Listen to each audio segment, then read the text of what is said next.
히브리서 11장 1절에서 3절까지 말씀 보겠습니다. 찾으신 줄 알고 한 절씩 교독하겠습니다. 3절은 같이 읽겠습니다. 믿음은 바라는 것들의 실상이요 보이지 않는 것들의 증거니 증거를 얻었느니라.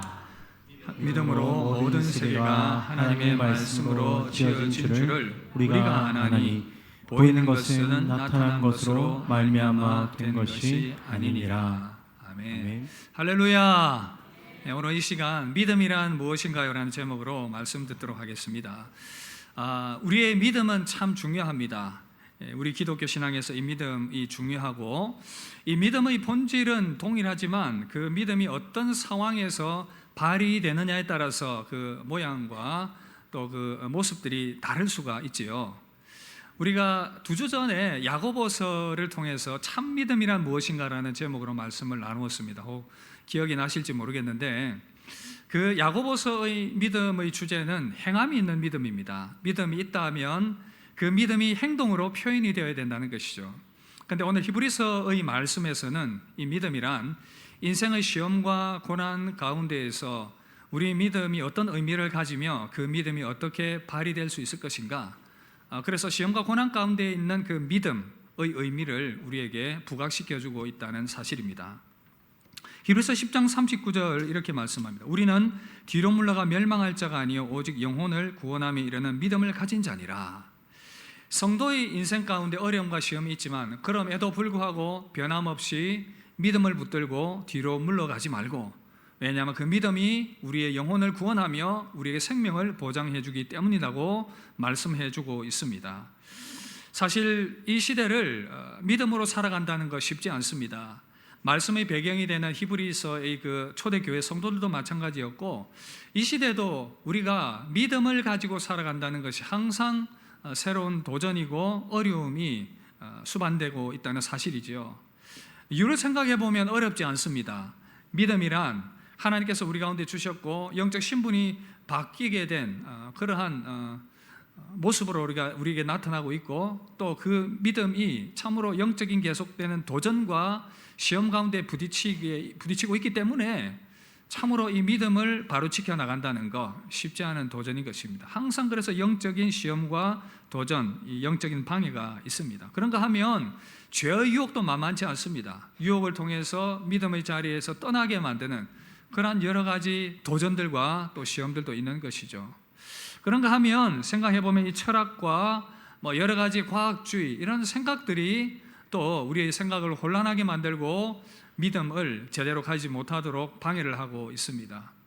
그리고 또 실제로 우리가 이 땅을 살아가면서 여러 가지 많은 인생의 시험과 어려움들을 만나게 되면 그 가운데서 믿음을 지켜나가는 것이 참 쉽지 않다, 그런 생각을 하게 됩니다. 여러분, 성도는 이런 상황 가운데서 어떻게 믿음을 지켜나가야 되겠습니까? 어떤 것들이 궁금한 것이 있을 때에는 학자들은 연구를 시작합니다. 그 궁금한 문제에 대해서 가설을 세우고 그것이 그러한지 실제로 증명해내는 그런 절차들을 진행을 하게 되는데, 어떤 경우에는 필요하다면 실제적인 실험을 하기도 하고, 어떤 경우에는 관찰을 하기도 하겠죠. 그런 어떤 궁금한 그 문제를 밝혀내기 위해서 다양한 방법으로 접근을 하는데, 어떤 연구의 방법은 이렇습니다. 어떤 현상과 그 사람에 대해서 어떠한지를 알아보기 위해서는 상황을 관찰하거나, 그리고 또 그 사람을 개인적으로 인터뷰를 하기도 합니다. 또 사람들을 집단으로 모아놓고 인터뷰를 하기도 하지요. 그러한 과정들을 거치면서 궁금해하는 그 의문 사항에 대해서 연구를 진행을 해서 결과물들을 가지고 결과는 이렇습니다 라고 우리에게 제시를 해줍니다. 이런 많은 학자들의 연구로 말미암아 우리 세상이 많이 발전하고 도움을 얻고 있는 것이 사실이죠. 이런 모든 종합의 결론들 제시를 해주는데, 오늘 말씀에도 보니까 이 믿음이 무엇인가에 대해서 연구를 했습니다. 어떻게 해요? 많은 믿음의 사람들의, 믿음의 선진들의 케이스들을 보면서 그 모든 것들을 종합해 볼 때에 믿음은 이런 것이다 라고 우리에게 제시를 해주고 있다는 사실이죠. 히브리서 11장 2절 보면 선진들이 이로써 증거를 얻었느니라.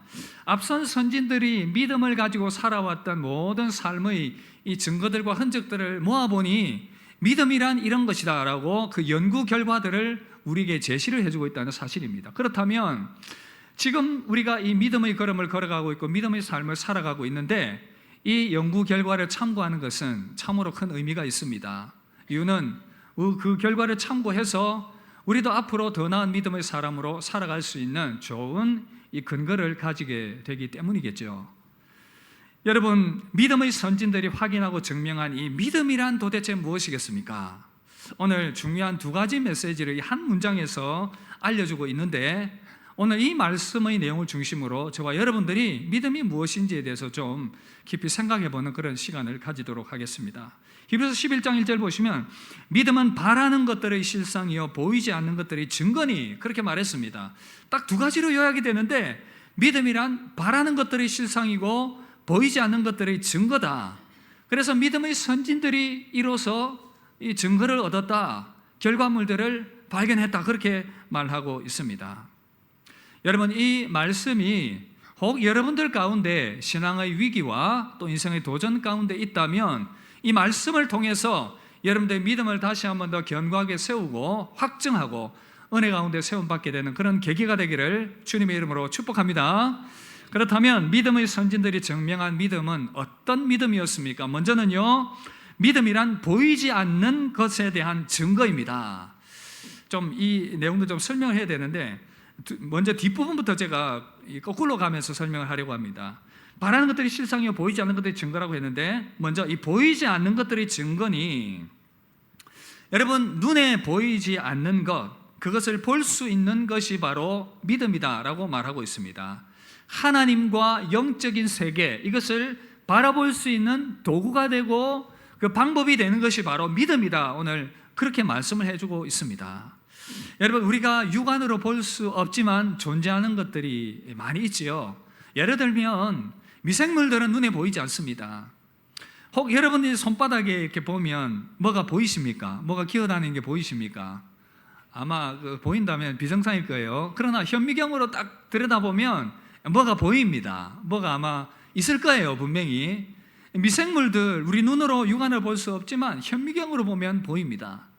그런가 하면 저 멀리 있는 이 우주의 별들, 너무나도 멀리 있기 때문에 우리 육안으로는 볼 수 없습니다. 그런데 무엇을 통해 보면 보입니까? 이 천체 망원경을 통해서 보면 저 멀리 있는 별들을 볼 수가 있다는 사실입니다. 그렇다면 이 믿음도 비슷하게 그렇게 비유가 될 수 있겠는데, 하나님께서 창조하신 보이지 않는 세계를 볼 수 있도록 해주는 도구가 무엇이라고요? 바로 믿음이라는 것입니다. 우리는 믿음의 눈으로 보이지 않는 하나님의 세계와 하나님과 하나님의 이 창조를 믿음으로 바라보게 된다는 사실입니다. 이 믿음의 눈을 뜨고 바라보면 참 놀라운 것들이 많이 있습니다. 하나님께서 이 세상을 창조하실 때에 보이는 것과 보이지 않는 것을 지으셨습니다. 골로새서 1장 15절 17절을 함께 읽읍시다. 그는 보이지 아니하시는 하나님의 형상이시오 모든 피조물보다 먼저 나신 이시니 만물이 그에게서 창조되되 하늘과 땅에서 보이는 것들과 보이지 않는 것들과 혹은 왕권들이나 주권들이나 통치자들이나 권세들이나 만물이 다 그로 말미암고 그를 위하여 창조되었고 또한 그가 만물보다 먼저 계시고 만물이 그 안에 함께 섰느니라. 여러분, 하나님께서 눈에 보이는 세계와 보이지 않는 세계를 지으셨습니다. 그리고 눈에 보이는 이 물질 세계를 분명히 하나님께서 이 세상을 지으셨다, 그렇게 말씀하고 있습니다. 히브리서 11장 3절 보시면 믿음으로 모든 세계가 하나님의 말씀으로 지어진 줄을 우리가 아나니 보이는 것은 나타난 것으로 말미암아 된 것이 아니니라. 히브리서 3장 4절에도 보면 집마다 지은 이가 있으니 만물을 지으신 이는 하나님이시니라. 여러분, 모든 존재하는 것에는 지은 이가 있습니다. 사람들이 아름답게 지은 건물들이나 이 집들을 보면 감탄을 하지요. 이야, 참 멋있게 지었다. 어떤 사람은 이야, 아파트를 보면서 참 멋있게 지었네. 얼마 전에도 이게 프로지오가 또 올라갔는데 만약에 이렇게 말하는 사람이 있습니다. 어떻게 저것이 저절로 저렇게 생겨났을까? 참 희한하네.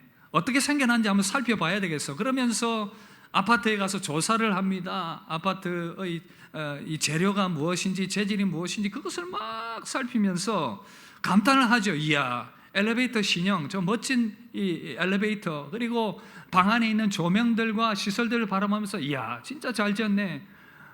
어떻게 이렇게 저절로 생겨났을까? 이야, 참 감탄스럽다. 그렇게 말하면 여러분, 이 사람은 정상입니까? 비정상입니까? 정상입니까? 왜 비정상이지요?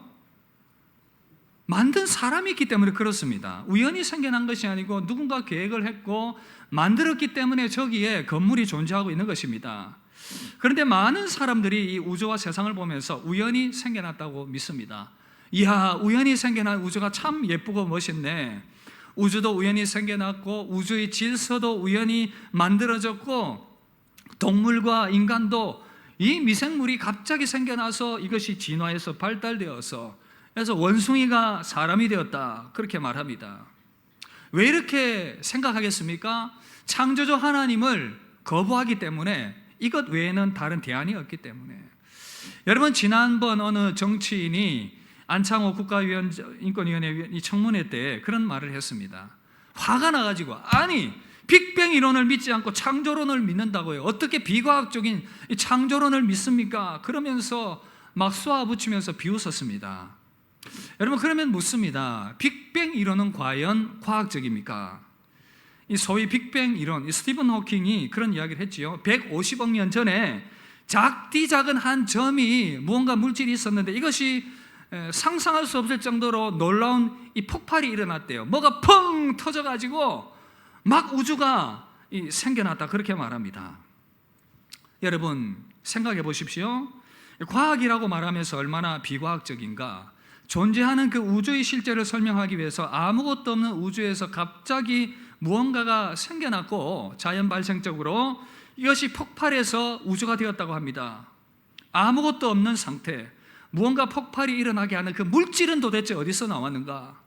그리고 더 나아가서 우연히 폭발로 생겨난 그 우주가 왜 그렇게 정교하고 아름답게 움직여 나가고 있는가? 우리가 살고 있는 태양계만 보더라도 여러분, 생각이 있으면 한번 생각해 보십시오. 태양과 달과 이 지구의 간격이 너무나도 정확하고 자전과 공전을 정확하게 하고 있습니다. 만약에 자전과 공전의 거리와 이 속도가 조금이라도 뒤틀어지게 되면 지구가 불덩어리가 되든지 얼음덩어리가 되든지, 또 이게 잘못되면 어떻게 됩니까? 이 바닷물이 다 쏟아져서 이 달과의 인력 관계 가운데에서 온 지구가 물로 다 차버리게 되는 그러한 일들이 일어나게 됩니다. 여러분, 이 세상이 우연히 펑 하면서 만들어졌고, 그리고 또 우연히 그것이 발생했고, 그 아름다운 이 우주의 질서와 조화로움, 우리가 살아가고 있는 이 아름다운 세상이 우연히 만들어졌다. 여러분, 이것은 더 큰 믿음을 요구하는 것 아니겠습니까? 저는 어린 시절에, 요즘도 아마 왕구점 가면 그런 게 있을 텐데, 왜 이 조립하는 장난감 있지 않습니까? 부품들이 이렇게 플라스틱에 붙어 있고 그것을 이제 떼가지고 로봇을 만들기도 하고 자동차를 만들기도 하고 차를 만들기도 합니다. 그 집도 만들기도 하죠. 여러분, 그런데 어느 날 제가 그런 생각을 합니다. 이 손으로 일일이 조립하기 귀찮으니까 이게 그냥 저절로 한번 만들어지도록 내가 한번 시도를 해봐야 되겠다. 그리고는 이제 부품을 풀었습니다. 풀어서 그 박스 안에 넣고 흔들기 시작합니다. 한 10개 부품만 들어갔다고 생각합시다. 하루 종일 흔들었어요. 이거 조립이 안 되냐? 조금 더 흔들어 봐야지. 한 1년을 흔들었습니다. 꺼내봤는데 그대로인 거예요. 1년 가지고 안 되겠다. 한 10년을 흔들어 봐. 이게 안 돼. 그리고는 이제 죽을 때 돼가지고 한 80년을 흔들었습니다. 아이고, 팔에 힘도 없고 이제 그만 흔들어야 돼요. 그래도 그대로네. 이것이 1000년이 되고 만년이 되고 수억 년, 수천 년, 수천조 경년이 된다 하더라도 이것이 조립될 가능성이 있는가? 제로라는 것입니다. 그런데 빅뱅 이론은 이것을 믿고 있어요. 진화론을 믿고 있습니다. 아무것도 없는 그 가운데서 물질이 우연히 생겨났다. 그 우연히는 도대체 어떻게 생겨난 것입니까?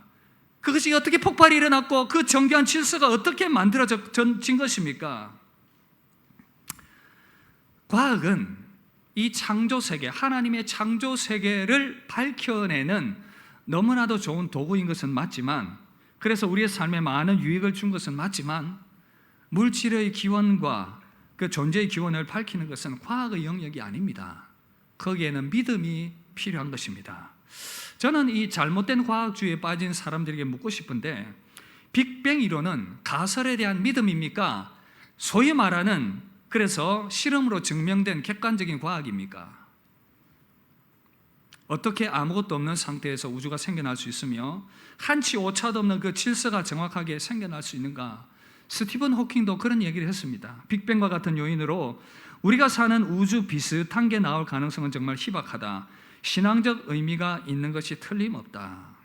여러분, 그렇다면 차라리 빅뱅 이론을 믿음으로 받아들이는 것보다는 창세기 1장 1절의 선언처럼 태초에 하나님이 천지를 창조하시니라, 모든 지적인 능력을 가지신 전지전능하신 절대자이신 창조자 하나님께서 이 모든 세상을 말씀으로 하나님께서 지으셨고 그 모든 질서를 아름답게 부여하셨다는 사실이 좀 더 설득력이 있지 않습니까?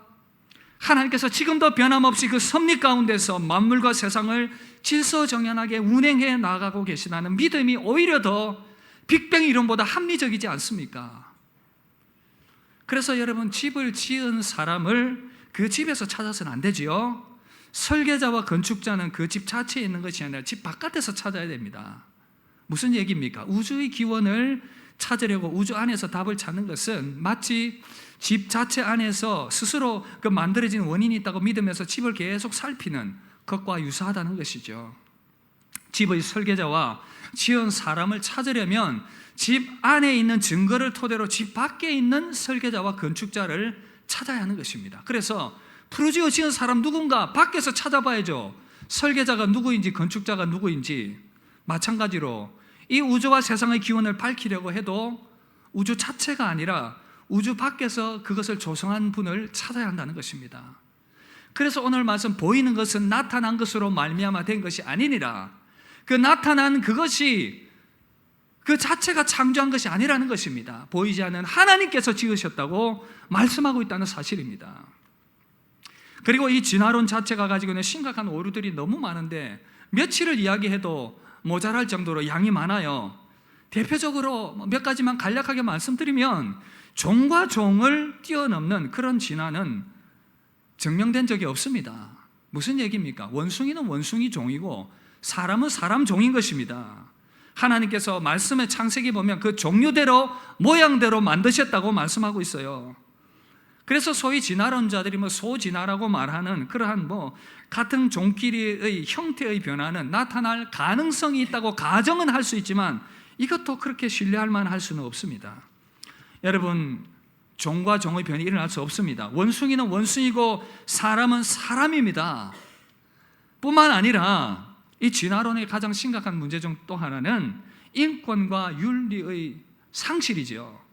이 진화론 받아들이면 그냥 원숭이가 사람이 됐기 때문에 그 원숭이에게 무슨 인권과 무슨 도덕과 무슨 윤리가 의미가 있습니까? 얼마 전에 저희 아내가 저녁에 운동한다고 침산중학교 운동장을 돌고 있었는데 초등학교 고학년쯤 되는 아이가 농구를 막 하다가 공이 이제 슛 했는데 이제 밖으로 나가버린 거예요. 그래서 아내가 그 도는 그 길에 지나가는 도는 길목에 이제 공이 이제 굴러간 것 같아요. 이제 빨리 걷다 보니까 공은 이미 지나가 버렸고, 그래서 이제 이 아이가 공을 주워 달라고 소리를 치더라는 겁니다. 그래서 이제 아내가 그냥 지나가 버렸기 때문에 그냥 갔는데 이 아이가 쳐다보고는 막 10원짜리를 던지더라는 겁니다. 그래서 너무 이제 아내가 당황을 해서 서서 좀 쳐다보다가 어이가 없어서 그냥 또 갔다고 합니다. 한 바퀴 돌면 또 동일한 지점으로 오지 않습니까? 또 어떻게 또 얘가 알아봤는지 또 아내를 쳐다보고는 또 10원짜리를 막 던지더라는 겁니다. 그래서 너무 당황스러워서 이제 서서 한참을 쳐다보다가 상대해서는 안 되겠다 싶어서 어이가 없어서 지나갔는데, 여러분들에게 묻습니다. 이 아이의 행동이 도덕적입니까? 그렇지 않습니까? 그렇지 않죠. 그렇지 않다는 것을 어떻게 압니까? 배워서 압니까? 여러분, 제가 왜 이 이야기를 하냐 하면 좀 극단적이긴 하지만 인간이 이 원숭이에서 발달한 고등동물이라면 이 윤리와 도덕이 무슨 의미가 있습니까? 어른에게 욕을 한들, 남을 때린들, 구타한들, 사기를 친들 들키지만 않으면 되는 거지요. 무슨 의미가 있습니까? 인간을 단지 물질로만 본다면 인권과 도덕과 생명의 존엄의 가치 다 사라져버립니다. 그런데 여러분, 인간 내면에는 누구나 공감하고 고개를 끄덕이는 절대 윤리와 도덕과 가치가 존재하고 있습니다. 왜 그렇겠습니까? 인간은 원숭이가 아니라 참 선이시고 도덕적이고 윤리의 근원이신 하나님의 형상이기 때문이고 그분의 피조물이기 때문에 그렇습니다. 그래서 인간의 내면에 이 절대 도덕과 가치가 존재하고 있는데 여기에 대해서 C.S. 루이스라는 신학자는 이렇게 얘기했습니다. 이것을 타오라는 명령을 했습니다. 더 타오. 루이스가 보니까 인간 이 세상 어느 곳을 가더라도 시간과 공간을 초월해서 보편적인 도덕과 가치와 윤리가 존재하다라는 것이죠. 그것을 이 루이스는 이 타오라는 이름으로 명명을 했습니다. 인간 내면에 태생적으로 존재하고 있는 이 윤리와 도덕, 무엇을 말하고 있습니까? 인간은 원숭이가 발달해서 고등동물이 된 존재가 아니라 하나님의 형상이라는 것입니다. 윤리적이고 도덕적이고 참선이신 하나님의 형상을 닮아서 지음받은 존재이기 때문에, 그 하나님께서 계시기 때문에 우리의 내면에 그러한 절대 도덕과 윤리와 가치가 존재하고 있다는 사실입니다. 여러분, 이 세상이 존재하는 이유와 그리고 보이지 않는 세계를 받아들이느냐 그렇지 않느냐는 이 믿음의 영역입니다. 어느 것이 더 합리적일지는 본인의 선택이겠지요. 하지만 성도는 하나님의 창조를 믿습니다. 오늘 말씀에다 보니까 이 하나님께서 계시고 그 하나님의 은혜 가운데 살아갔던 많은 사람들, 그 믿음을 가지고 살아가다 보니 하나님의 살아계심을 많이 경험했던 믿음의 선진들의 그 모든 믿음의 삶을 종합해 보니 참으로 하나님은 살아계시고 참 믿음은 이런 것이다. 선진들이 이로써 증거를 얻었느니라. 수많은 믿음의 사람들이 이 믿음을 증명했습니다. 히브리서 12장 1절 이렇게 말씀합니다. 이러므로 우리에게 구름같이 둘러싼 허다한 증인들이 있으니, 오늘 여러분들에게 도전합니다. 혹 믿음의 선한 싸움을 싸우고 계십니까?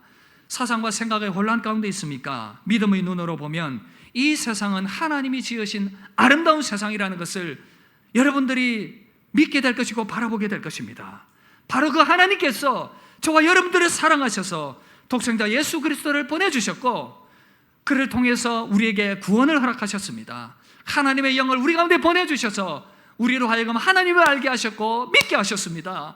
그로 말미암아 우리가 하나님의 자녀가 되었습니다. 할렐루야. 이 믿음 가운데 변함없이 견고하게 서게 되기를 주의 이름으로 축복합니다. 그래서 여러분, 믿음은 보이지 않는 것들이 증거다. 그리고 또 두 번째는 믿음은 바라는 것들의 실상이다. 11장 1절, 믿음은 바라는 것들의 실상이요. 그래서 믿음은 바라는 것들의 실상이고 보증이다, 이렇게 볼 수 있습니다. 어떤 의미일까요? 하나님께서 보이지 않는 많은 약속들을 우리에게 주셨습니다. 그러나 그 약속들을 확실하게 보증으로 취할 수 있는 도구가 뭐냐? 그것이 믿음이라는 것이죠. 믿음을 가진 자들은 하나님께서 약속하신 많은 것들을 내 것으로 소유하게 된다, 그 말입니다. 그래서 믿음은 참 중요합니다. 여러분, 그러나 여기서 믿음이 그냥 이렇게 막연하고 추상적인 것은 아니라는 것을 꼭 기억하십시오. 우리는 우리의 믿음의 대상이신 하나님께서 계십니다. 그 하나님은 신실하신 분이시고 거짓 없으신 분이시고 우리를 사랑하시는 분이시고 그분의 말씀하신 약속은 변함이 없으십니다. 그 하나님께서 약속하신 하나님의 나라와 천국과 부활 생명은 반드시 우리에게 약속으로 주어질 것입니다. 이것을 믿음의 선진들이 확신했고 믿음으로 살아갔습니다. 여러분, 이 히브리서 11장에 보시면 믿음의 선진들 중에 아브라함의 이야기가 나오는데, 여러 많은 믿음의 선진들 중에 아브라함을 보시면 아브라함이 하나님의 약속을 받았습니다. 그러나 실제로 그가 내가 후손이 많아지게 될 것이다, 땅을 유업으로 받을 것이다 했지만 당대에는 보지 못했어요. 그 당대에는 그저 이삭이 태어나는 것 정도만 보았지 네 자손이 별과 같이 바다의 모래와 같이 많게 될 것이다. 그리고 약속의 땅 가나안을 얻게 될 것이다. 보지 못했습니다. 그러나 하나님의 약속을 믿었습니다. 이삭이 태어났고 그 이후에 야곱과 그 모든 후손들이 진짜 많이 하늘의 별과 같이 땅의 모래와 같이 많아지게 되었습니다. 약속의 땅을, 가나안 땅을 실제로 유업으로 얻게 되었습니다. 믿음으로 바라보았기 때문에. 그리고 그가 또 실제로 그 땅을 소망했던 것이 아니라 하나님의 나라를 소망했다고, 천국을 소망했다고 말하고 있습니다. 히브리서 11장 16절 보시면 함께 읽읍시다. 그들이 이제는 더 나은 본향을 사모하니 곧 하늘에 있는 것이라. 이러므로 하나님이 그들의 하나님이라 이 걸음을 받으심을 부끄러워하지 아니하시고 그들을 위하여 한 성을 예비하셨느니라. 여러분, 아브라함도 이 믿음이 있었다 그 말입니다. 그냥 땅과 자손이 아니라 하나님의 나라, 천국을 유업으로 바라보고 사모했다 그 말입니다. 지난주 말씀처럼 성도는 다시 주님 오실 때에 부활의 몸을 입고 새하늘과 새 땅을 살아가게 될 것입니다. 이 믿음을 가진 믿음의 선진들은 믿음의 박해와 순교의 자리 가운데서도 그 믿음을 놓지 않았습니다. 히브리서 11장 35절 함께 읽읍시다. 여자들은 자기의 죽은 자들을 부활로 받아들이기도 하며 또 어떤 이들은 구차히 풀려나기를 원하지 않았으며, 여러분, 성도들에게, 믿음의 선진들에게 이 부활의 소망이 있었기 때문에 이 순교의 자리에 나아가는 것도 마다하지 않았습니다. 여러분, 이 약속들, 믿음의 선진들뿐 아니라 우리에게 또한 동일하게 주신 약속입니다. 우리가 살아가는 이 세상, 우리가 살아가는 이 믿음을 가지고 살아가는 이 세상, 이 보이는 세계가 전부가 아니라 우리에게 동일한 이 약속이 주어졌습니다. 그러므로 믿음을 가지고 살아가는 이 삶이 정말 의미가 있고 가치가 있습니다.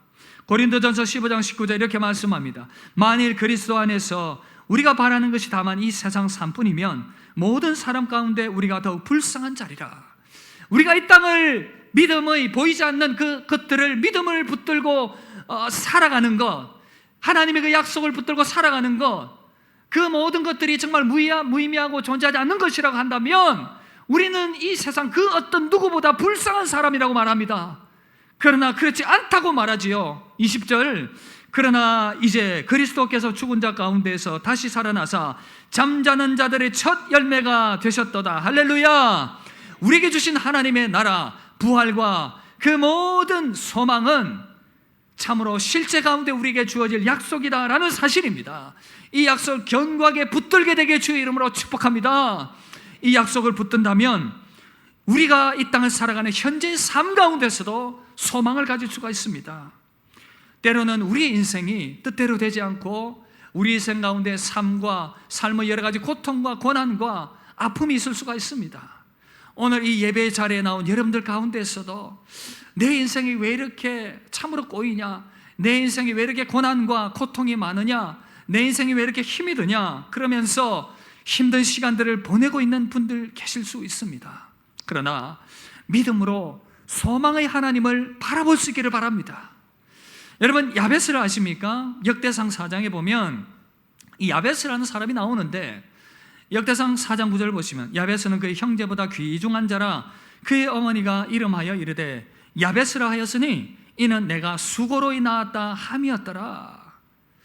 여러분, 그런데 이 야베스라는 이름의 의미가 뭔지 아십니까? 고통입니다. 야베스라는 이름이 고통입니다.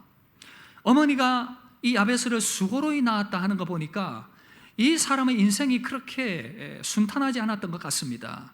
태어나면서부터 어머니 뱃속에서 힘들게 태어났든지 성장 과정에서도 어머니에게, 가족에게 고통을 안겨다주는 그런 존재였던 것 같습니다. 그래서 보통 이름은 앞으로 네가 그 이름대로 잘 되기를 바란다라는 의미로 이스라엘에서 이름을 짓는데 이 아이 이름을 야베스라고 지었습니다. 집에서도 야 고통아 밥 묻나, 야 고통아 잘 지내나, 친구들도 야 고통아 놀러 가자, 에이 고통 많어, 늘 자기에게 이 부르는 이름이 고통입니다. 고통. 야 고통. 이 아이는 계속해서 생각합니다. 하나님, 내 인생이 왜 계속 고통이어야 합니까? 내 인생이 왜 이렇게 계속 고난이어야만 합니까? 그러면서 이 야베스는 생각을 바꾸고 하나님께 기도합니다. 어떻게 기도합니까? 4장 10절 보시면 야베스가 이스라엘 하나님께 아뢰어 이르되 주께서 내게 복을 주시려거든 나의 지경을 넓히시고 주의 손으로 나를 도우사 나로 환난을 벗어나 내게 근심이 없게 하옵소서 하였더니, 하나님 이제 내 인생 좀 피게 해주십시오. 너무 고통스럽습니다. 힘듭니다. 나에게 밝은 미래를 좀 허락해 주십시오. 근심도 좀 벗어나게 해주시고 환난도 좀 벗어나게 해주셔서 인생 좀 피게 해주십시오. 내 인생의 지경도 지금보다 좀 넓혀주셔서 제대로 인간답게 살아가게 해주십시오. 제대로 좀 피인 인생 살아가게 해주십시오. 그렇게 기도했더니 그 뒷절 보시면 기도하였더니 하나님이 그가 구하는 것을 허락하셨더라. 할렐루야. 여러분, 이 야베스의 기도대로 여러분들의 삶 가운데 응답되어지길 주의 이름으로 축복합니다. 환난과 근심과 고난 가운데에서 여러분 그런 시간들이 계속되면 우리 마음에 절망이 찾아올 수 있어요. 내 인생은 계속 이렇게 고통해야 되는구나, 내 인생은 계속 환난 가운데 살아가야 하는구나. 그러나 여러분 속지 마십시오. 여러분들 인생에도 하나님께서 이 땅 가운데 삶 가운데서도 반드시 펴게 하실 그 날이 있을 것입니다. 여러분 성도 인생 가운데 하나님의 인도와 도우심에 함께 하십니다. 성도 인생은 하나님의 나라가 예비되고 보장된 인생입니다. 그래서 여러분 절망하지 마십시오. 조혜련 씨가 참 믿음이 좋은 사람입니다. 이분이 수년 전만 해도 남매 호랑객경과 뭔가 그거 막 믿고 있다가 좋은 사람 만나서 참 하나님을 믿게 되었습니다. 그래서 다니면서 많은 신앙 간증들을 하면서 감동을 주고 있는데, 이분이 간증하면서 강호동 씨를 이전에 만나서 나누었던 대화 이야기를 하던데 참 도전이 되었고 감동이 되었습니다. 강호동 씨가 그런 얘기를 했다는 겁니다. 사람들이 인생에서 성공과 실패가 있다고 말하잖아요. 조혜련 씨가 대답했다고 합니다. 그래, 성공과 실패가 있지. 그런데 그 말은 틀렸어요. 인생에는 실패는 없고 단지 성공으로 가는 과정만 있을 뿐입니다. 실패를 만나도 그것은 실패가 아니라 성공을 향해 나아가는 과정일 뿐이기 때문에 실패가 아닌 것입니다. 절대 포기하면 안 됩니다. 여러분 참 이 말이 감동적이지 않습니까? 저는 성도의 인생이 그러하다고 생각합니다. 이 땅 가운데 우리가 믿음을 가지고 살아가면서 여러 가지 만난 환난과 고난과 시험과 어려움들을 만나는데 계속 그런 일들이 반복되다 보면 나는 소망 없는 인생이구나. 그렇지 않습니다. 하나님께서는 반드시 저와 여러분들의 인생 가운데에서 피게 하는 날이 있을 것입니다. 여러분들의 가정 가운데 그런 역사가 일어나게 될 것입니다. 성도 인생이 그렇습니다. 사도 바울이 그래서 고린도 교회 성도들을 향해서 이렇게 말합니다. 고린도서 6장 8절 10절 보시면 우리는 속이는 자 같으나 참되고 무명한 자 같으나 유명한 자요 죽은 자 같으나 보라 우리가 살아있고 징계받는 자 같으나 죽임을 당하지 아니하고 근심하는 자 같으나 항상 기뻐하고 가난한 자 같으나 많은 사람을 부유하게 하고 아무것도 없는 자 같으나 모든 것을 가진 자로다. 성도의 정체성이 바로 이건 것입니다. 때로는 우리가 믿음으로 살아가면서 참 우리가 보잘것없는 것 같고 무명한 자 같지만 하나님 보실 때에 유명한 자이고 소중한 자이고 참 인생의 징계를 받는 것 같고 죽음의 자리에 놓이는 것 같지만 죽지 않습니다. 참으로 근심하는 자 같지만 기쁨 가운데 살아가는 자가 바로 성도인 것입니다. 성도는 하나님 안에서 그래서 결코 실패한 인생이 아닌 것입니다. 하나님이 원하시는 것이 무엇입니까? 예레미야 29장 11절 보시면 여호와의 말씀이니라 너희를 향한 나의 생각을 내가 아나니 평안이요 재앙이 아니니라 너희에게 미래와 희망을 주는 것이니라. 여러분 그러므로 우리 하나님께 기도합시다.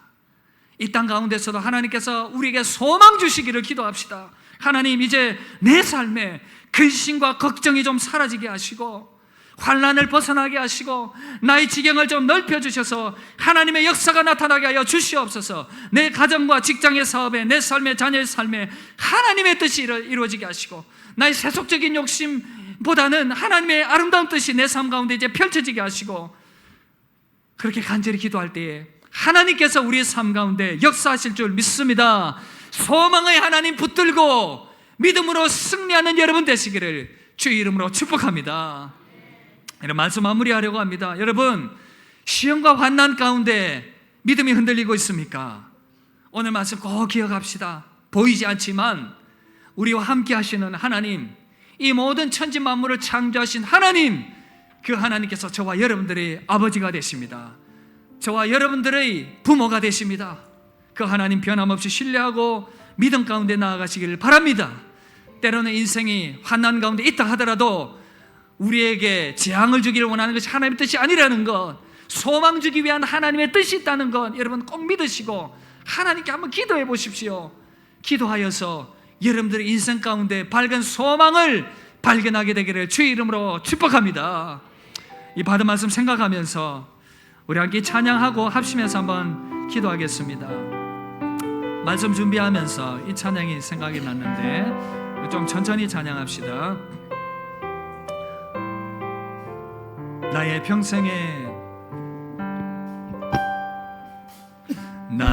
평생에 가장 복된 일은 내가 예수님을 만난 것이라. 나의 평생에 가장 잘한 일은 내가 예수님을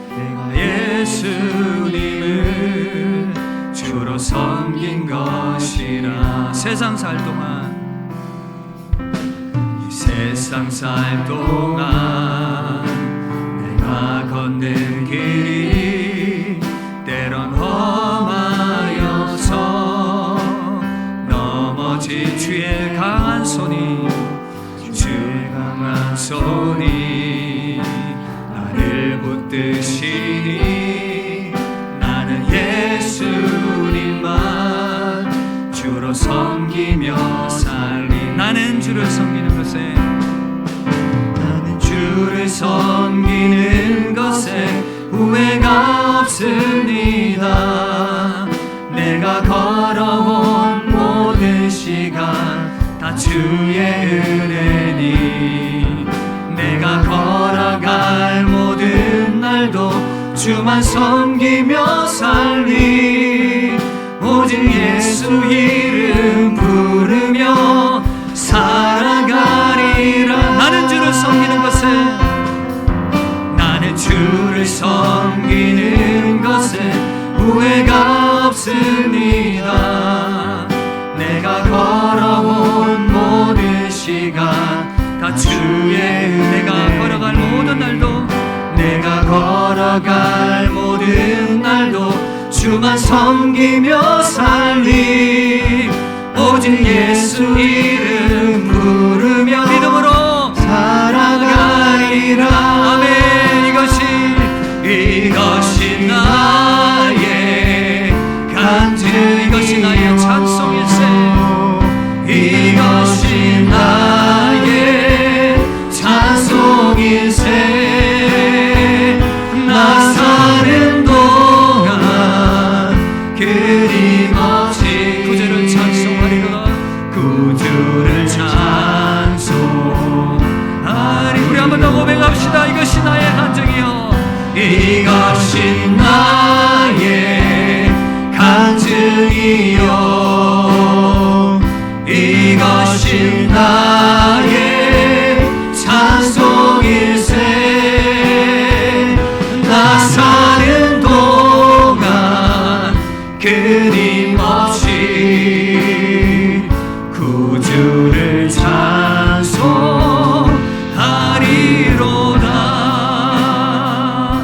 우리 시간 합치면서 한번 기도합시다. 우리 받은 말씀 생각하며 기도하며 나아갈 때에 여러분 믿음의 시험과 도전 가운데 있습니까? 오늘 히브리서 말씀을 통해서 많은 믿음의 선진들이 그 많은 믿음을 믿음으로 살아오면서 증명한 결과, 모든 실험과 경험적인 결과들을 우리에게 말씀해 주고 있습니다. 믿음은 바라는 것들이 실상이요 보이지 않는 것들이 증거다 말하고 있습니다. 이 믿음 우리도 동일하게 붙들고 우리 하나님 앞에 계속해서 믿음으로 살아가시고 그 믿음 붙들고 우리 하나님의 나라로 들어갈 수 있기를 바랍니다. 이 시간 기도할 때 하나님, 내 인생의 환난과 어려움과 도전과 여러 가지 또 시험과 의심들과 여러 가지 그러한 이 복잡함들이 있지만 하나님 믿음으로 영적인 세계와 하나님의 창조를 바라보게 하여 주시옵소서. 이 땅 가운데 소망으로 다시금 믿음으로 살아갈 수 있도록 주여 은혜를 더하여 주옵소서. 내 삶이 하나님의 은혜 가운데 새롭게 펼쳐지게 될 것을 믿습니다. 환난과 근심을 면하게 하여 주옵시고 하나님이 주시는 그 소망 가운데 새로운 길 가운데 살아가게 하여 주시옵소서. 우리 간절한 마음으로 우리 합심하여 한번 기도하도록 하겠습니다. 기도하겠습니다.